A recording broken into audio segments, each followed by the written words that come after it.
እስኪ ስማ ጆሮ ያለ ስማ በአፍ ተዋህዶ በልብ ግን ታድሶ ይሆንኩላ ስማ ይሄንን ስማ በእምነት እንድጸና አንድ እምነት ነው ጽኑ ሃይማኖት ነው ዘማሪ ነኝ ዝነኛ ሰባኪ የሱ አገልጋይ ዲያቆን ቄስ ባህታዊ የበቃው መነኩሴ የተዋህዶ ልጅ ምዕመን ነኝ የጌታ እናት የእመቤታችን ልጅ እያልክ በተዋህዶ ጮቤ የምትረግጠውላ ስማ ይሄንን ስማ በእምነት እንድጸና እዚህም እዛም እየረገጥክ ከየእምነቱ እየቃረብክ ማገልገልና መገልገል ተምታቶብህ ከትቢያ ላይ ያነሳህን አምላክህን ለጥቅም ተጠግተህ ለእድገት ይቅር ባይ አባት ጋር በንስሐ መመለሱ ሩቅ መንገድ የሆነብህ ስማ ይሄንን ስማ በእምነት እንድጸና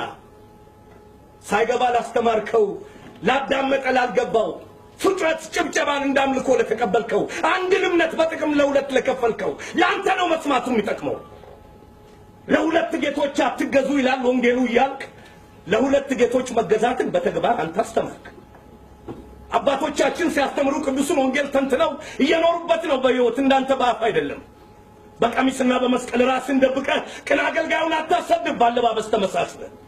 ሳትኖር እንደ ወንጌሉ በቃላት ብቻ አጣፍተህ ግብፅን አሽሞንሙነህ አውደ ምሕረት ላይ ወጥተህ እጃችሁን ወደ ላይ ያልክ እንደ መናፍቃኖች ዝላይ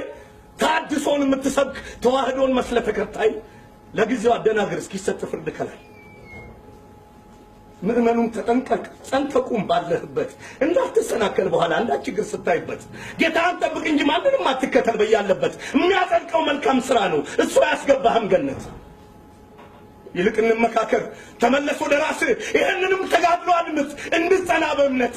አዎ ስማ ተዋህዶ በፉጨትና በጭብጨባ ሳይሆን በደም የተገነባች መሆኑ እንዲገባ ንገረው ይስማ